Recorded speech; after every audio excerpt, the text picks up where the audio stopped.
Merci beaucoup, cher Père Joël Rochette, de votre accueil ici au sanctuaire de Borin que j'avais visité quand j'étais séminariste. Il y a très longtemps, il a beaucoup changé ce sanctuaire quand même, en une vingtaine d'années. Et j'étais à Banneuil il y a 10 jours pour une retraite sur les anges, auprès des membres de la fraternité. Et je vous avoue que c'est toujours une joie de venir en Belgique, parce que c'est facile et c'est plus simple qu'en France. Merci. Ah, c'est vrai. Et l'accueil est bienveillant, donc c'est toujours... c'est peut-être de la route, mais je vous avoue que c'est reposant. Voilà. Merci donc de votre accueil. Je suis effectivement recteur du sanctuaire de Notre-Dame de Montligeon. Juste un petit mot d'abord pour vous dire que Montligeon, avant d'être un sanctuaire, d'être un lieu de pèlerinage, alors nous n'avons pas eu la grâce d'avoir une trentaine d'apparitions comme ici, avec les apparitions de Notre-Dame au cœur d'or, entre la route, c'est ça, hein, c'est la voie ferrée, enfin la simplicité des apparitions de Marie en Belgique. La Vierge des Pauvres à Borin, nous l'avons. Alors, on ne sait pas s'il y a eu une apparition dans l'histoire de Montligeon. On sait que le fondateur de l'œuvre de Montligeon, l'abbé Paul-Joseph Buguet, qui était curé de paroisse, avait cette intuition de prier, de faire prier pour les défunts. Et une mystérieuse dame est venue le voir en lui disant que son intuition était bonne. Elle a demandé une messe pour les défunts. Et lors de la messe qu'il a célébrée, elle est venue avec un long voile. Et elle a disparu après. Donc, il ne sait pas si c'est une âme du purgatoire, on ne sait pas si c'est la Vierge Marie, mais en tout cas pour lui, c'était le signe de fonder une fraternité de prière pour les défunts. Donc Montligeon, avant d'être un sanctuaire, qui est le siège de la fraternité, Montligeon, c'est une fraternité internationale de prière. Il y a des groupes de prière, je sais qu'il y en a ici, je sais que vous, mon père, vous accompagnez un groupe, je sais que Bernadette aussi accompagne un groupe de prière. C'est d'abord des groupes de prière qui se retrouvent dans les paroisses pour prier ensemble pour les défunts et inscrire à la messe perpétuelle les défunts. Je sais que vous, mon père, vous êtes venu inscrire votre maman après son décès, vous l'avez dit tout à l'heure, vous êtes venu en pèlerinage inscrire votre maman à la messe perpétuelle, une messe qui est célébrée tous les jours à Montligeon et ailleurs, pour tous les défunts recommandés à l'œuvre de Montligeon depuis 1884. Alors on a mis Centre mondial de prière pour les défunts, c'est un peu pompeux, c'était pour dire qu'on était une archiconfrérie prima primaria, c'est-à-dire que Rome, le Saint-Siège, le Saint-Père depuis Léon XIII, Saint Pie X, jusqu'à François, nous ont accordé des privilèges de cette association. C'est une des grandes associations de prière pour les défunts dans l'Église. Et donc, des groupes de prière partout dans le monde, en Chine, au Vietnam, en Belgique, en France, et beaucoup en Afrique aussi. 600 groupes en Afrique, dans différents pays d'Afrique. Donc c'est une grande, en Amérique du Sud, aux États-Unis, voilà, c'est une grande fraternité. Alors je vous avoue que quand je suis venu ici, je ne savais pas parce que ça peut partir dans tous les sens. Donc, ce que je vous propose, c'est que je vais parler une quarantaine de minutes, et après je vous laisserai aussi un temps de questions-réponses pour me recadrer, si ça vous va. Ça vous va? Et bien on va commencer cet après-midi pour nous réveiller dans la digestion en nous rappelant une chose, parce qu'on parle de l'espérance, c'est très bien, mais il y a une chose, l'espérance concrètement c'est quoi? Et bien d'abord se rappeler une chose, c'est que nous allons tous mourir. On est d'accord? Même vous en Belgique, hein, de l'autre côté de la frontière. Que les Français meurent, c'est bien, mais non, nous allons tous mourir, c'est une certitude. C'est une certitude, et c'est d'ailleurs la seule certitude que nous ayons dans notre vie. On ne sait pas de quoi demain sera fait, on ne sait pas si notre gouvernement va le dire. Vous savez de quoi je parle, voilà. On ne sait pas si on aura un gouvernement, on ne sait pas quel temps fera demain, on ne sait pas s'il y aura des crises économiques, s'il y aura enfin, toutes ces questions-là, il y a plein de questions qu'on se pose sur l'avenir, mais il y a une certitude. Voilà, on ne sait pas. Il y a une certitude que nous avons depuis le jour de notre naissance, c'est que nous allons mourir. Et c'est vraiment, je pense, la seule certitude de notre vie. C'est Saint Augustin qui disait ça. Saint Augustin disait, quand on est un enfant, on fait plein de spéculations, on se pose plein de questions. Peut-être qu'il sera beau, peut-être qu'il sera moche, peut-être qu'il vivra longtemps, peut-être que non. Peut-être qu'il sera riche, peut-être qu'il sera pauvre. Et Saint Augustin dit, jamais on ne se pose la question, peut-être qu'il mourra, peut-être qu'il ne mourra pas.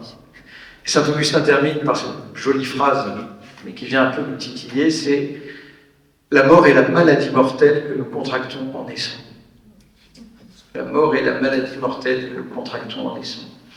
Et donc vous voyez, nous allons mourir et c'est une certitude. Alors, on préfère tous ne pas y penser. Et encore une fois, je le dirai peut-être pendant l'homélie, c'est pas parce qu'on a des millions sur un compte en banque qu'on ne meurt pas.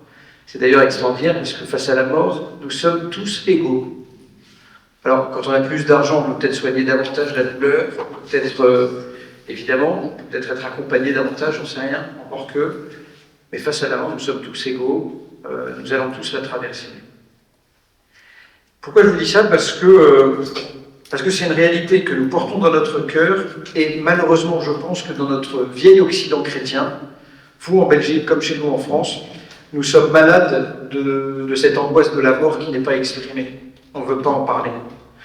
Alors elle nous fait peur pour plusieurs raisons, hein, la mort. Elle nous fait peur, et c'est normal parce que nous sommes faits pour vivre, pour aimer, et la mort est comme ce qui vient heurter, vous voyez, comme ce qui vient couper cette espèce d'élan vers la vie.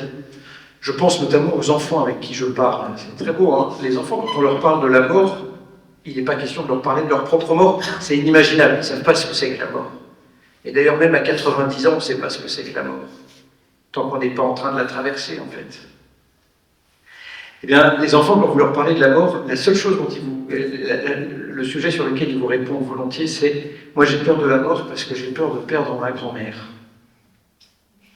Et vous voyez, ils ont conscience de cela, et parfois ils sont même, sans forcément le dire aux adultes, hein, d'ailleurs, mais en fait, cette petite peur en sourdine, « J'aime ma grand-mère, j'ai pas envie qu'elle meure. » Ils ne le disent pas forcément.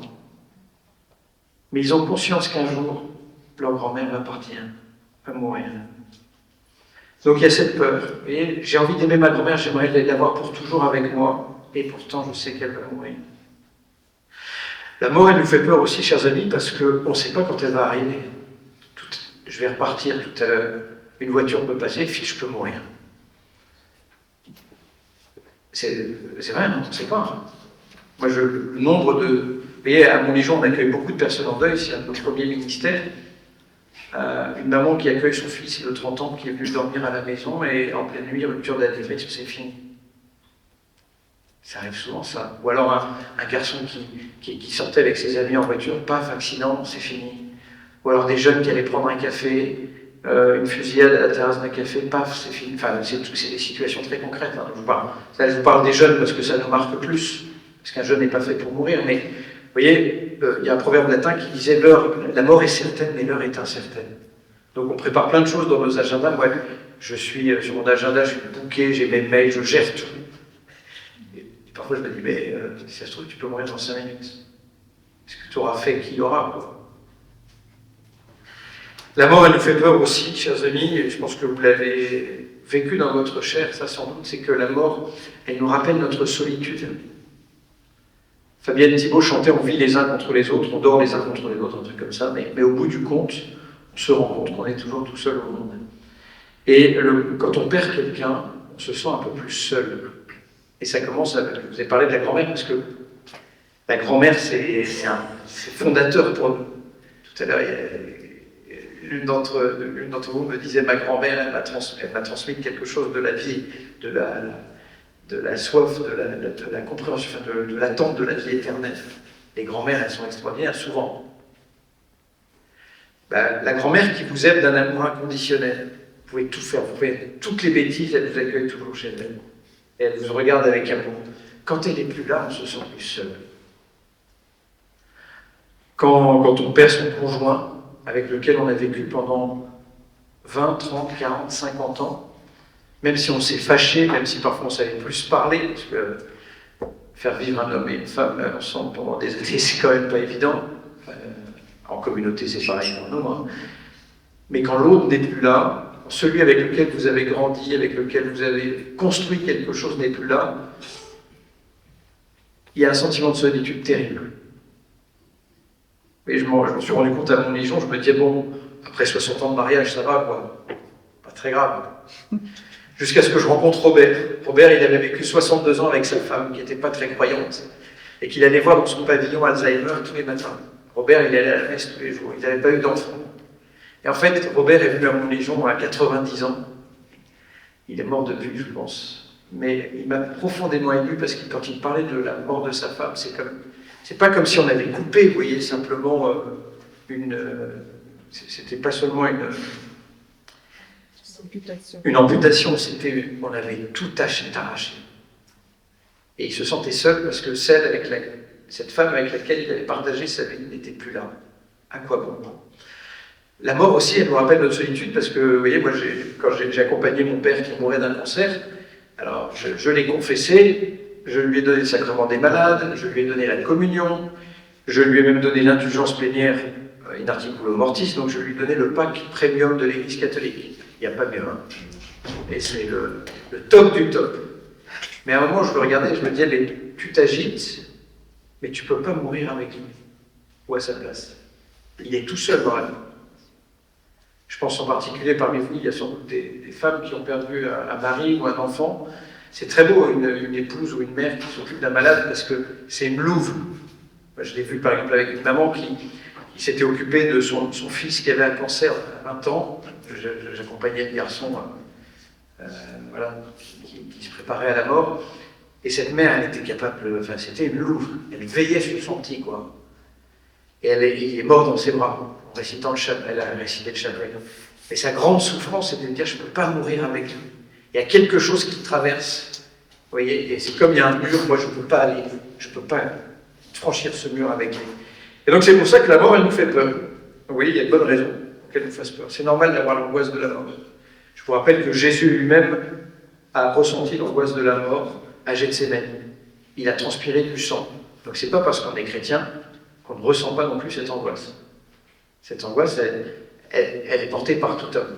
Encore plus dans notre société postmoderne, et là je vous parle à vous Belges et à nous Français, qui sommes des sociétés complètement sécularisées, où il n'y a plus le bol d'air de la vie éternelle. En fait, on cache la mort. Mais à force de cacher la mort, on crée encore plus d'angoisse. On ne la montre pas aux enfants. Moi, je ne sais pas ce qui se passe chez vous, mais je me souviens qu'en France, lors des obsèques, parfois les enfants ne viennent pas. On dit, ah non, il ne faut pas qu'ils viennent, les enfants. Alors que les enfants, ils sont moins bêtes que nous. Hein. Le mystère de la mort, ils le conscientisent. Hein. Même si, pas comme nous, mais ils en ont l'intuition. Je vous ai dit, l'enfant qui dit, j'ai peur de perdre ma grand-mère. On cache la mort. Ou alors, on se dit qu'on va la vaincre. Donc, alors, je pourrais y passer des heures, mais ça c'est le transhumanisme. On va essayer d'ajouter des années et des années pour vivre 125, 130, 200 ans. Vous avez envie de vivre 200 ans? Moi non plus. Et avec la chirurgie esthétique pour être toujours jeune, pour se battre contre quelque chose qui finalement nous engloutit, le temps, la mort, tout ça. On cache. Ou alors, autre chose, ce que vous vivez, ce que nous on va vivre bientôt malheureusement, c'est on va la provoquer. Comme on ne sait pas l'expliquer, une petite piqûre, c'est fini, il est mort. On n'a pas affronté la question de la mort. On est toujours en train de la cacher. Alors voilà. Et je pense que ça crée encore plus d'angoisse. Parce que dans nos sociétés occidentales, on se sent seul face à la mort. Moi je le vois, hein, des personnes en deuil qui viennent à mon Dijon nous disent, vous voyez, j'ai enterré ma fille de 16 ans qui est morte d'un cancer. 3 jours après, je suis dans le métro, les gens me bousculent, ils s'en fichent. Il y a quelque chose d'une société un peu déshumanisée aussi. Ou alors, quand vous avez des amis qui sont en deuil, vous leur laissez 1 an de deuil et après, il faut qu'ils passent à autre chose quand même. Hein. Faut arrêter de pleurer, hein, parce que on n'aime pas la mort. Hein. Voilà. Pourquoi je vous dis ça? Parce que ce qui est magnifique, c'est que face à cette question de la mort, l'homme ne peut pas se résoudre. Alors il va trouver des trucs, hein, des subterfuges, il va dire, tu vis encore dans nos mémoires. C'est ce qu'on entend dans les obsèques, voilà, il survit dans nos mémoires. Je suis allé à des obsèques laïques d'un de mes oncles, c'était d'une platitude, les discours, tu étais dans le train de la vie, tu as pris le train en marche, tu es sorti du train, mais tu es toujours dans notre cœur. Ouais, enfin, moi je m'en fiche qu'il soit dans mon cœur. Ça ne me suffit pas. Ma grand-mère, elle est pas, enfin, bien sûr qu'elle est dans ma mémoire, mais ça ne me suffit pas. Je la pleure. Quand on a perdu un enfant, on le pleure. Me dire il est dans ton cœur, ça ne suffit pas. Vous avez aussi plusieurs croyances hein, face à ce mystère de la mort. On va vous dire, il est... si, ce qui est très beau, alors je ne sais pas si vous l'avez, mais ça c'est un phénomène que j'entends souvent. Mon grand-père est une étoile. Donc on est dans une société post-moderne, sécularisée, qui ne croit plus en Dieu.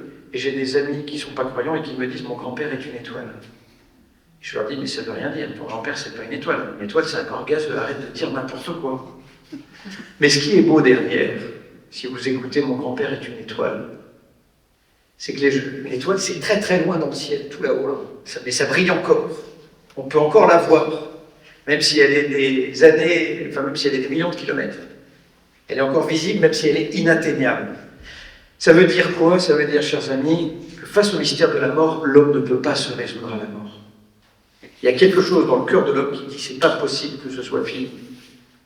Dans toutes les cultures, on fait des rites autour de la mort, des funérailles, des prières. L'homme de Néandertal mettait des pétales de fleurs sur ses défunts.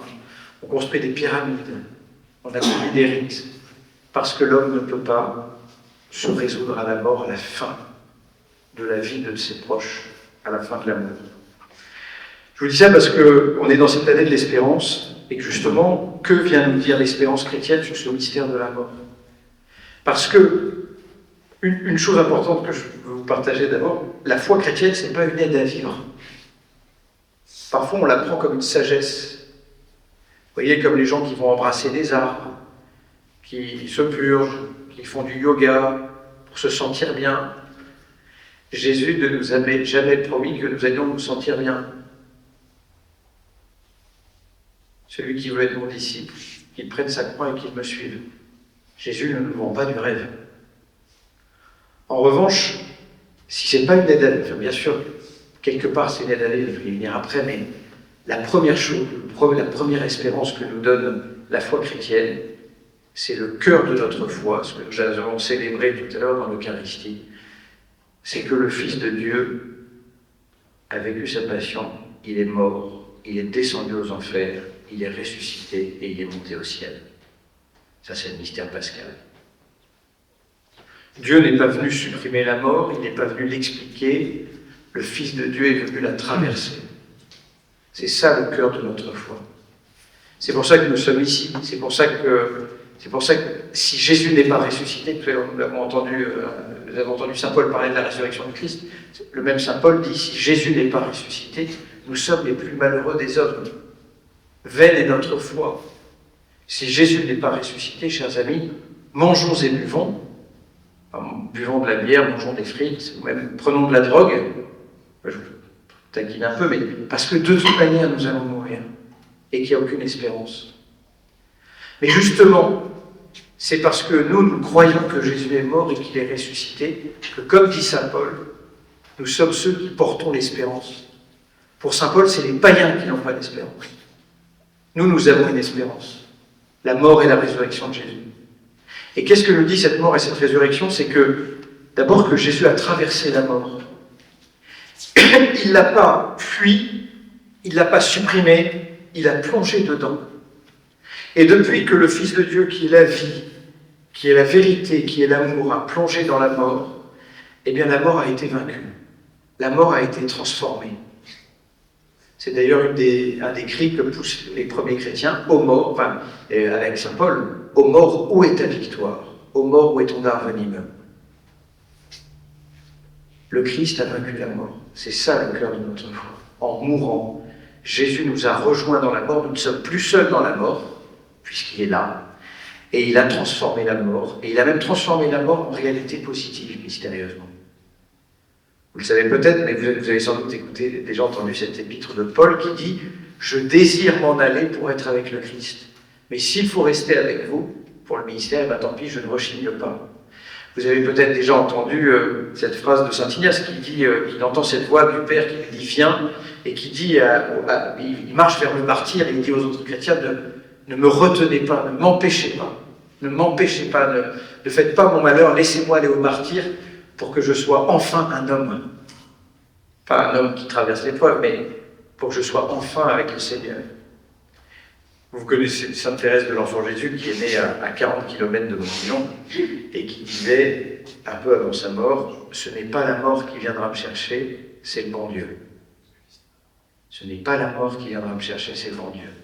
Vous voyez, pour nous, chrétiens, la mort, bien sûr, elle n'empêche pas l'angoisse. Elle n'empêche surtout pas la souffrance et de pleurer. Je vous rappelle que Jésus lui-même a pleuré Lazare devant la tombe. Jésus a vraiment pleuré. Je ne sais pas si vous avez vu, il y a la série The Chosen. C'est une belle série, moi je la trouve très émouvante. C'est une représentation artistique de la vie de Jésus, c'est un film. Mais dans cette série, dans Lazare, quand il s'effondre vraiment. Il apprend d'abord la nouvelle de la mort de son ami, il voit Marthe et Marie pleurer, il voit ses disciples interloqués, et là il voit sa mère, et devant sa mère, devant la Vierge Marie, il éclate en sanglots. Donc vous voyez, Jésus, ça fait du bien de le voir comme ça, parce que Jésus lui-même n'a pas été le héros stoïque face à la mort, il a ressenti l'angoisse, et face à la mort de son ami Lazare, il a pleuré. Donc un chrétien n'est pas insensible à la mort, au contraire, elle nous touche. Mais le Christ a vaincu la mort. Et pour nous, notre espérance, justement, et c'est pour ça que les chrétiens, depuis, appellent le jour de la mort le jour de la naissance, c'est qu'ayant vaincu la mort, il a explosé les portes de la mort. Il a explosé le Sheol pour nous faire entrer dans la vie éternelle. Alors peut-être quelques mots sur cette vie éternelle, parce que c'est compliqué, on ne prêche pas assez sur la vie éternelle, mais vous savez, c'est difficile, parce que quand on parle de la vie éternelle, on trouve tout ça ennuyeux. On a l'impression que c'est la vie perpétuelle. C'était Woody Allen qui disait la vie éternelle c'est long, surtout à la fin. Mais parce que c'est une mauvaise connaissance de la vie éternelle. En plus on a des représentations, vous savez, avec des anges, des nuages, des cithars. Moi j'aime pas forcément la cithare, donc ça me donne pas forcément envie. Ou alors on a une vision de la vie éternelle du ciel comme de ce monde mais en mieux. Alors tout le monde est en blanc, dans des beaux jardins, avec des terrains de golf, tout le monde se sourit, tout le monde est bienveillant. Il n'y a probablement pas beaucoup de Français là-haut. Personne d'oral. Oui. Vous voyez, mais on a ces représentations de ce monde, mais en mieux, mais finalement, ça ne nous donne pas forcément envie. C'est difficile de représenter la vie éternelle. La vie éternelle, ce n'est pas d'abord une vie perpétuelle, c'est d'abord une qualité de vie. C'est un temps plein, une plénitude de vie. C'est ça que le Seigneur est venu nous donner, la vie éternelle.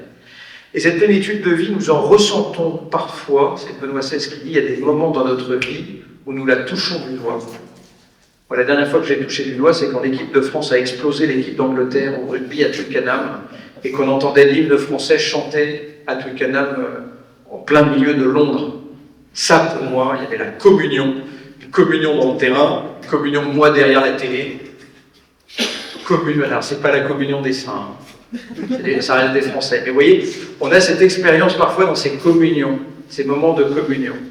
Je pense à un autre moment, alors ça c'est vraiment le niveau le plus bas de la communion. Mais quand les Diables Rouges battent les Français au foot, je suppose qu'il y a de la joie. Il y a de la joie, et si vous êtes plusieurs devant le poste de télé, vous la partagez, c'est une forme de communion.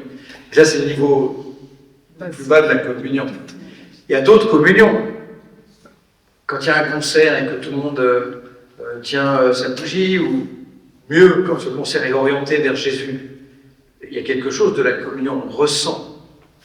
On est ensemble, on chante ensemble, on ne se connaît pas et pourtant il y a quelque chose de beau. On vibre ensemble, on communie ensemble. La naissance d'un enfant, alors moi ça m'est jamais arrivé, j'ai jamais mis au monde un enfant, mais ça arrivera peut-être avec les progrès de la science. Mais je pense que pour une maman, serrer son enfant contre son sein à la naissance, ça doit être une joie indicible. Enfin, nous les hommes, on est perdus. On regarde ça de loin. Waouh, c'est beau, mais je pense que ce moment de communion entre l'enfant et la mère, pour une maman, ça doit être une joie inouïe. Je pense, et vous voyez, la communion, ça peut être des choses très simples.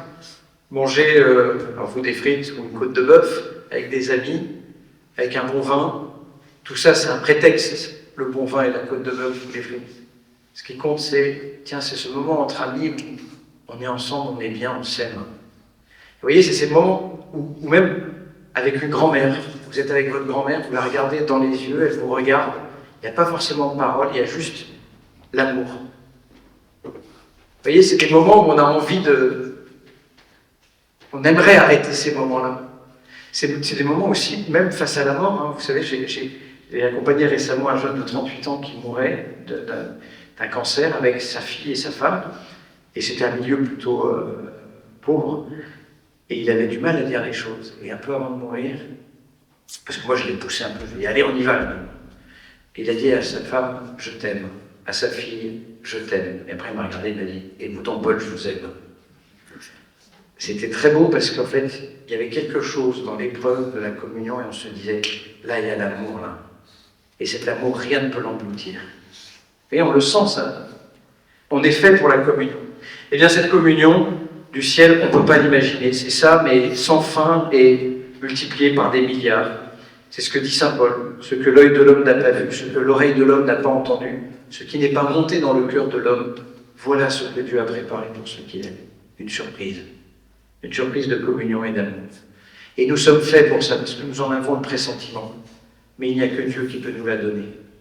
Et il n'y a que Christ qui a pu nous la mériter au moment de sa passion et de sa mort, dans sa résurrection. Alors voilà, nous sommes faits pour la vie du ciel. Ça, c'est le premier motif de joie. C'est fondamental. Hein. Nous, malheureusement, nous nous sommes habitués au message chrétien depuis 2000 ans. Mais imaginez la révolution. Nous croyons que Jésus est revenu de la mort.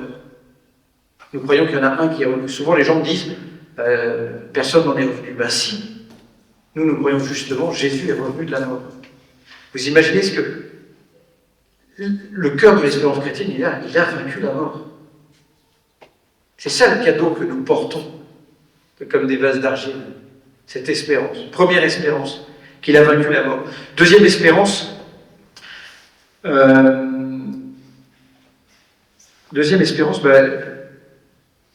nous ne savons pas où sont nos défunts. Moi, je sais que quand ma grand-mère est morte, elle avait vécu pas mal d'épreuves dans sa vie. Elle était restée fidèle. Enfin, elle avait une foi magnifique. Et j'ai un cousin qui n'est pas croyant qui m'a dit elle est au ciel, tu t'en fiches. Je lui ai dit mais j'en sais rien en fait. Je ne sais pas où sont les défunts. Souvent, les gens viennent à mon légion me demander où est ma grand-mère. Je ne sais pas. Je ne sais pas. L'Église nous dit qui est au ciel, avec certitude. La Vierge Marie, les saints. Tous les saints qui ont été canonisés, là, l'Église nous dit ils sont canonisés, c'est-à-dire qu'ils sont vraiment au ciel, les bienheureux sont au ciel. Pour les autres, on ne sait pas. Pour les autres, on ne sait pas. Alors, bien sûr, il y a ceux qui sont morts dont la mort a été l'accomplissement de leur vie. C'est-à-dire qu'ils ont vécu avec le cœur grand ouvert à l'amour, à la vérité. Je parlais des saints, je parlais de Sainte Thérèse de l'Enfant Jésus, par exemple, qui dit au moment de sa mort, « Je ne meurs pas, j'entre dans la vie. » J'entre dans la vie. Elle a le cœur prêt. Les martyrs. Vous savez que l'Église n'a jamais prié pour les martyrs, parce qu'elle considère que les martyrs sont ceux qui donnent ce qu'ils ont de plus précieux, et donc on va plutôt, dès l'Antiquité, prier sur la tombe des martyrs, parce qu'ils ont donné leur vie, comme le Christ. Ça, c'est les cas... Il y a des cas. Il y en a. Et il y a tous les saints de la porte d'à côté, c'est ceux que nous ne connaissons pas, que nous fêtons à la Toussaint. Il y a aussi, malheureusement, dit Benoît XVI, il y a des personnes qui se sont fermées à la vérité de l'amour. Et qui ont le cœur complètement fermé. Qui ont tué en elles tout désir de vérité et d'amour. Et Benoît XVI dit que dans l'histoire des hommes, il y a des exemples. Il ne les donne pas, particulièrement. Mais il y a des personnes qui se sont enfermées, qui se sont définitivement fermées à l'amour. Ça s'appelle l'enfer. Mais l'enfer, c'est pas Dieu qui met en enfer. C'est je me suis fermé, je ne veux plus de toi pour toujours, Seigneur. Les damnés, c'est ceux qui s'obstinent dans le refus d'aimer, dans le refus de l'amour. Et c'est comment dire. Et le drame, c'est notre liberté, c'est que Dieu nous laisse libres. Il ne nous force pas à l'aimer. S'il nous forçait à l'aimer, il ne nous aimerait pas vraiment. C'est comme le père, vous savez, dans la parabole du fils prodigue. La vraie belle figure de cette parabole, c'est pas les fils, les deux fils sont un peu pardon Seigneur, des couillons. Le petit qui va tout dépenser loin et qui prend l'héritage de son père, c'est horrible. Et l'aîné qui aime son père par devoir et qui fait un gna pourquoi tu réhabilites l'autre. La belle figure de cette parabole, c'est le père. Le père, il aime d'un cœur large. Mais d'un cœur tellement large qu'il va laisser son fils partir. Il ne peut pas le retenir, il l'aime, il le laisse libre, il va l'attendre, il va le guetter dans cette parabole du fils prodigue. Voilà.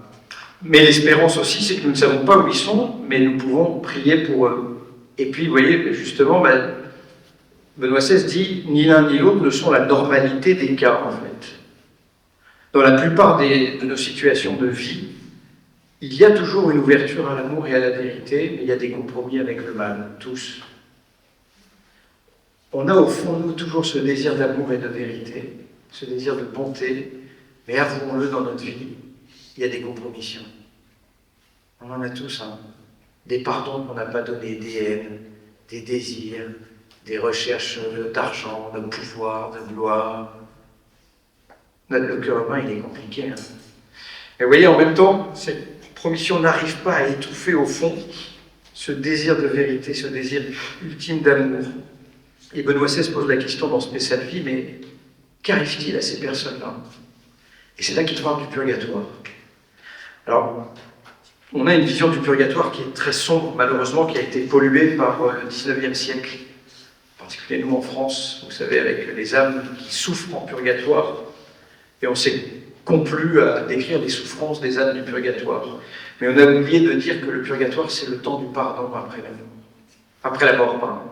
C'est le temps du pardon. C'est-à-dire qu'après la mort, Dieu nous pardonne encore et peut nous rétablir. Et peut nous rétablir. Et donc, c'est pour ça que j'avais écrit ce livre, hein, c'était pour rappeler que le purgatoire, c'est pas une réalité négative. Alors bien sûr, le mot fait purge. C'est jamais agréable une purge. Pourtant, ça fait du bien. C'est un médecin qui me dit il n'y a pas longtemps, il faut vous purger. Ça tombe bien à Montligeon. Mais non, mais ouais, une fois de temps en temps, pour que l'organisme aille bien, pour redevenir. C'est ça le purgatoire, c'est une espèce de. Alors, mais il faut bien l'expliquer. C'est-à-dire que c'est une école de race, c'est un rattrapage aux examens. Si on n'a pas assez aimé, eh ben on a une école qui nous attend après la mort, et une école qui nous permet justement de rétablir les choses, de rétablir la justice. Si j'ai commis des injustices ici-bas, eh bien elles seront corrigées, elles seront purifiées après la mort. C'est une école aussi qui me remodèle, qui me transforme. Vous voyez, c'est le regard de Jésus qui me guérit. Le battement de son cœur qui transforme mon cœur. Saint Curé d'Ars disait que c'était l'infirmerie du bon Dieu. C'est un temps de miséricorde, c'est un temps de transformation, donc c'est un temps de lumière, où la lumière du Seigneur prend progressivement possession de toute mon âme et me guérit de toutes les blessures. Et nous en avons des blessures, nous en portons plein. Les péchés créent en nous des blessures. Et par exemple, on aime bien, par exemple, la possession. Posséder des choses. Finalement, on finit par être possédé progressivement. On a tous des esclavages, non? Vous voyez, mon esclavage, c'est ça. Au ciel, il n'y a plus de téléphone portable. Il n'y a plus la télé. Il n'y a plus Netflix. On va être obligé de se parler. Wow, l'angoisse. Vous voyez, dans une société un peu individualiste, qui pense qui se réfugie derrière ses écrans, et ben ça va être une cure de désintoxication. Le Seigneur va dire, allez hop, comme ça, vous déposez vos portables. Et vous allez apprendre à devenir libre. C'est une école de liberté. On veut tous devenir libres. Et on a tous des lieux où on a des esclavages, des chaînes. Mais on ne veut pas tellement les couper tout de suite. On est d'accord ou pas? Et bien le purgatoire, alors, ici-bas, on peut choisir, et on peut, et le carême, vous voyez, le carême et les épreuves de la vie sont des purgatoires. La maladie, la vieillesse, ce sont des temps où on apprend à lâcher. Mon père, quand il a eu pendant 3 ans de cancer, c'était un homme fort, un homme qui avait plein de... qui avait des responsabilités, qui était autonome, qui avait été ancien commando marine, brillant. Et ben, il a appris à se laisser faire. 3 fois par jour, il fallait changer ses draps. Et il a appris à dépendre. Et je me disais, tiens, là, il a fait quand même une bonne dose de purgatoire, en fait. Sainte Thérèse de l'Enfant Jésus, quand elle dit « ce n'est pas la mort qui viendra nous chercher, c'est le bon Dieu », elle a vécu le purgatoire de la maladie et de la vie de la foi, elle a vécu l'épreuve. Et finalement, cette épreuve, qui n'est pas agréable sur le coup, eh ben, elle a aidé à devenir libre, et c'est pour ça que quand elle meurt, elle a le nom de Jésus sur la bouche, comme une amoureuse, elle est prête. Vous voyez, le purgatoire, bien sûr qu'on n'a pas, ça nous fait un peu peur, mais c'est d'abord une réalité lumineuse qui nous rend libres, et qui nous purifie. C'est aussi un temps pour se laisser aimer, je pense. Parce que, avouons-le, on répète tout le temps que Jésus nous aime, mais le regard de Jésus sur nous, si nous regardions comment Jésus nous regarde aujourd'hui, est-ce que nous arriverions à soutenir son regard? Moi, je crois profondément qu'au jour de ma mort, le regard que je croiserai, c'est le regard de Jésus sur la croix. C'est le regard de Jésus humilié. Et ce regard de Jésus sur la croix, il me manifestera à la fois le poids de mes péchés et de mes trahisons. C'est ça que tu as fait, Paul Lantel. Tu l'as crucifié, tu l'as rejeté. Et en même temps, ce regard, il me manifeste que l'amour de Jésus est encore plus grand que tous mes péchés. Son amour est encore plus grand que toutes mes misères. Mais est-ce que moi, je l'accepte? Comment je me laisserai regarder par Jésus au jour du jugement? Je crois que les bienheureux, les saints du ciel, quand ils ont affronté ce jugement, ce regard du Christ, ce regard d'amour du Christ, ils ont pleuré leurs péchés et ils se sont dit « Waouh, ton amour est plus grand que toutes mes misères ». Je pense que les damnés, ceux qui refusent l'amour de Jésus, sont ceux qui ont trouvé ce regard insupportable. Je ne veux pas que tu me regardes comme ça. Vous voyez ce que je veux dire? Ceux qui boudent, ceux qui refusent l'amour de Jésus. Non, je ne supporte pas ton regard, Seigneur. Et je pense que le purgatoire, c'est justement pour ceux qui, à la fois, se réchauffent à ce regard et en même temps qui se disent « j'ai tellement honte ». Et bien ce temps du purgatoire, c'est pour apprendre à se laisser regarder en vérité par Jésus. Pour justement, parce que cet amour bannit la honte, chasse la honte. Vous voyez, je pense que c'est un temps pour se laisser regarder, un temps pour se laisser pardonner, un temps pour comprendre aussi que le Seigneur est beaucoup plus grand que tout ce que je pensais, encore plus surprenant. Le Dieu des chrétiens est un Dieu des surprises. Il nous prépare quelque chose que je ne peux même pas imaginer. Donc voilà. Et ce qui est beau dans ce temps du purgatoire, c'est ce que je voulais y venir, c'est que nous pouvons aider les défunts. Tous ceux qui sont en purification, par notre prière, nous pouvons les aider. Quand on est mort, on ne peut plus rien pour soi. En revanche, nous les vivants, nous pouvons encore quelque chose pour eux. Et ça, c'est très beau parce qu'à Montligeon, on rencontre souvent des gens qui disent « c'est trop tard ». Je n'étais pas au chevet de mon père quand il est mort. Je n'ai pas pu dire merci à ma mère. Je n'ai pas pu dire je t'aime à un tel. On était fâchés, c'est trop tard. Eh bien, nous croyons que non. Ce n'est jamais trop tard. Par notre prière, nous pouvons toujours toucher le cœur de nos défunts. Ça, c'est la deuxième grande espérance avec le purgatoire. Nous pouvons toujours toucher leur cœur par-delà la mort. Quel cadeau c'est! Même 40 ans après. 40 ans après, je peux prier pour quelqu'un. Vous voyez, récemment, ça m'est arrivé là, avec mon père. On avait des cartes merci pardon à Montligeon, donc j'avais remercié, j'avais pardonné aussi.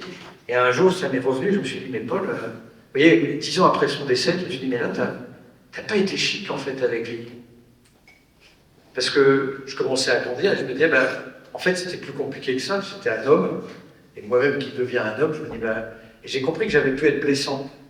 Et dans ces cas-là, soit on se dit, c'est trop tard, c'est horrible, et il y a de quoi déprimer, et de quoi garder ses regrets, ses regrets, ses regrets. Mais nous, dans la communion des saints, nous pouvons toujours leur demander pardon.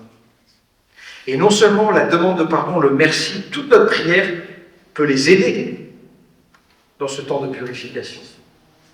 Mais en plus, elle rend efficace, dit le catéchisme de l'Église catholique, leur intercession pour nous. C'est-à-dire que nous croyons, ça c'est la troisième espérance, vous voyez, l'espérance du ciel, l'espérance qu'on peut aider les âmes du purgatoire, les âmes en purification, que ce n'est jamais trop tard. La troisième espérance, c'est que le lien d'amour entre les vivants et les morts n'est pas fini. Et ça, c'est ce que dit le Concile Vatican II, Lumen Gentium 49.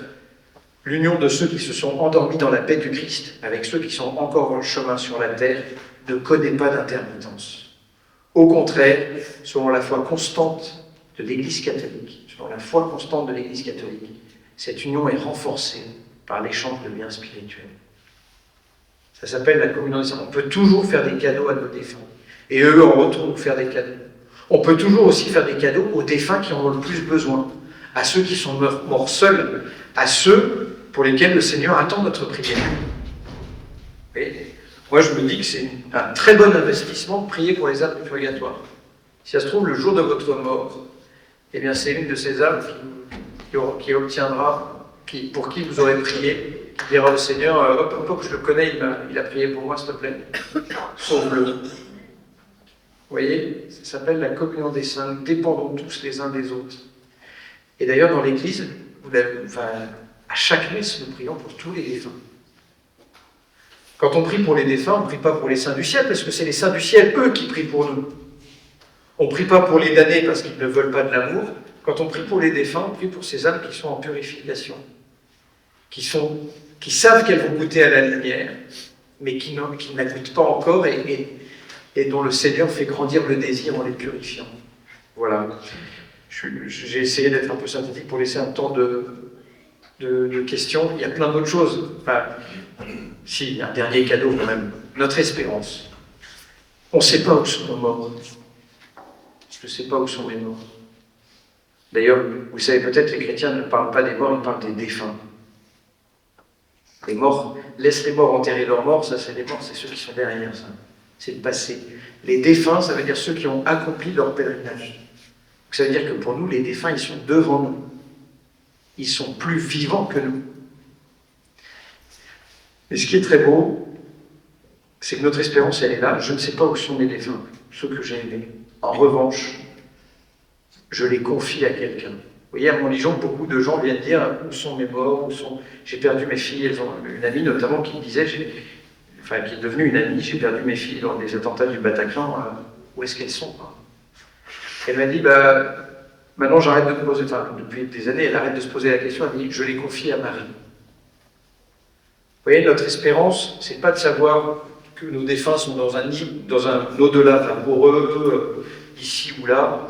Notre espérance, c'est qu'ils soient avec Jésus et avec la Vierge Marie. Et donc, tout le sens de la prière chrétienne, c'est de dire, Seigneur, prends-le avec toi. Parce qu'avec toi, tu es son créateur, son sauveur, tu es celui qu'il aime, tu es celui qui connaît le plus profond de son âme. Tu es son juge, mais celui qui le sauve. S'il te plaît, tu es sa joie, tu es le seul qui peut lui donner la joie. Prends-le avec toi. Vous voyez, notre espérance est une personne, c'est Jésus. Et non seulement c'est Jésus, mais là nous sommes dans la sanctuaire mariale et je découvre à Montligeon à quel point le Seigneur fait bien les choses, quel cadeau il nous a laissé en donnant Marie. Parce que les gens qui viennent à Montligeon me disent, moi j'aimerais que mes filles, que mon fils, que mon père, que mon épouse, que mon époux soient auprès de Marie. Parce que Marie, elle est maman. Et quand on souffre, quand on aime, quand on souffre, on vient voir sa maman. Vous savez, sur les champs de bataille, les soldats français de la Première Guerre mondiale, on les entendait, qui étaient agonisants, on les entendait appeler maman. Elle est là, maman. C'est la maman de toute l'humanité depuis que Jésus nous l'a donnée sur la croix. Elle sait ce que c'est que la souffrance, Marie. Elle a perdu son fils, elle a perdu ses parents, elle a perdu son mari. Globalement, elle sait ce que c'est que le glaive qui... Ensuite, elle est l'Immaculée Conception, c'est-à-dire qu'elle a le cœur large. Aucun péché ne peut nous séparer d'elle. La seule chose qui peut nous séparer d'elle, c'est le désespoir, c'est de dire non, je ne veux pas de ton amour. Et elle n'a pas peur de nos péchés. Elle est Immaculée Conception, elle ne se laisse pas prendre par notre péché. Puis, ce qui est très beau, c'est que quand on aime quelqu'un, on veut le confier à maman. Et vous voyez, notre espérance, c'est ça, on prie pour les défunts, mais on prie quelqu'un, c'est-à-dire Seigneur Jésus, Vierge Marie, prenez-les auprès de vous. Elle est là, notre espérance. Notre espérance, c'est quelqu'un. C'est Jésus. C'est lui la vie éternelle. Voilà, je suis désolé, je vais aller un peu vite. Et peut-être un peu... vous êtes endormis ? Non. Non. Vous avez mangé, j'ai mangé pas mal de frites tout à l'heure. Plus du gâteau qui était délicieux. Merci.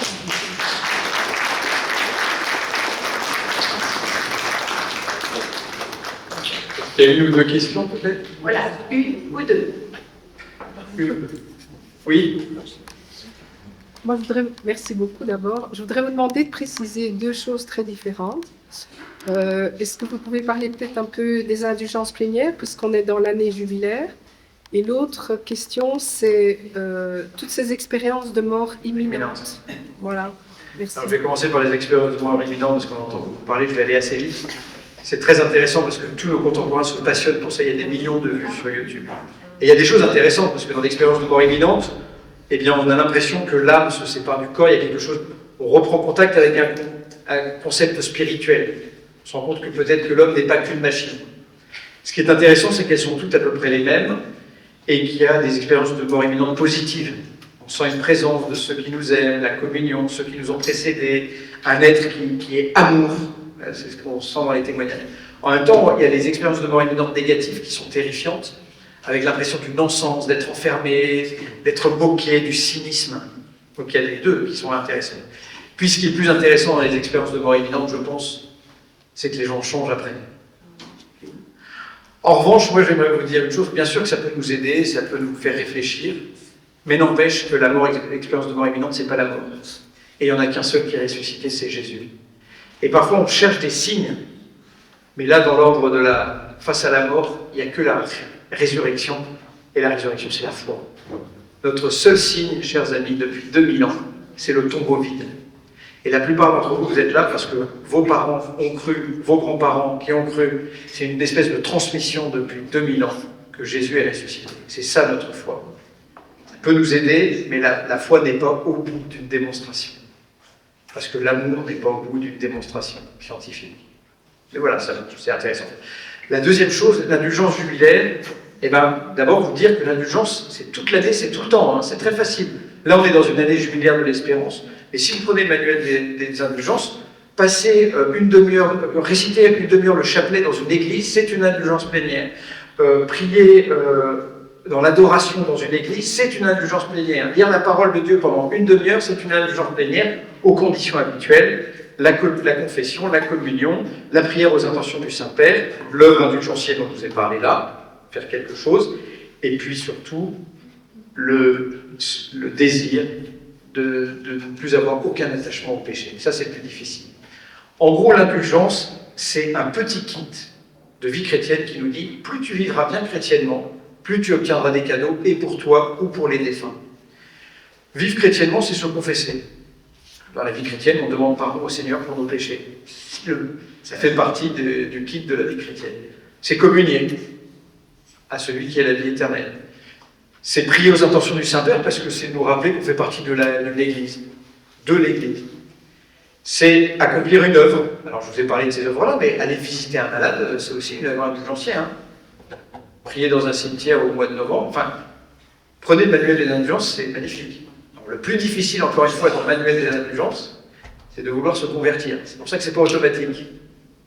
C'est que moi aussi, il faut que je me convertisse. L'indulgence, c'est de demander un cadeau pour soi ou pour un défunt, c'est la rémission de toutes les peines qui peuvent être liées au péché. Quand je pêche, je crée une blessure, je crée une injustice. Quand je pêche, je blesse les autres. Quand je pêche, je crée une faille, voilà, quelque chose des séquelles du péché. Le Seigneur me pardonne mon péché quand je viens lui demander pardon. Il me pardonne évidemment de tout son cœur de père.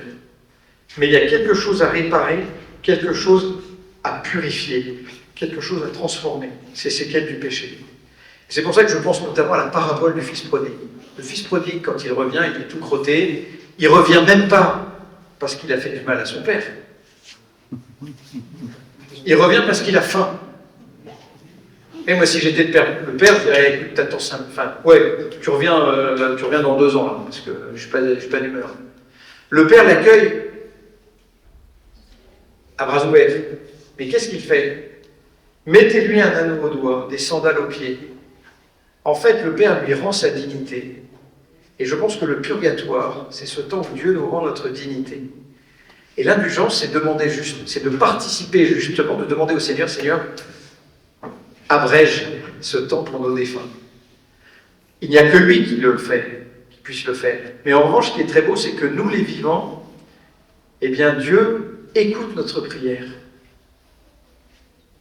Et il y a des choses qu'il ne ferait pas sans notre prière. Ça, c'est notre dignité. Il y a des choses que Dieu n'accomplirait pas sans notre prière. Et donc, par nos démarches d'indulgence, nous pouvons obtenir la rémission de ces peines pour les âmes du purgatoire. C'est un cadeau qu'on peut leur faire.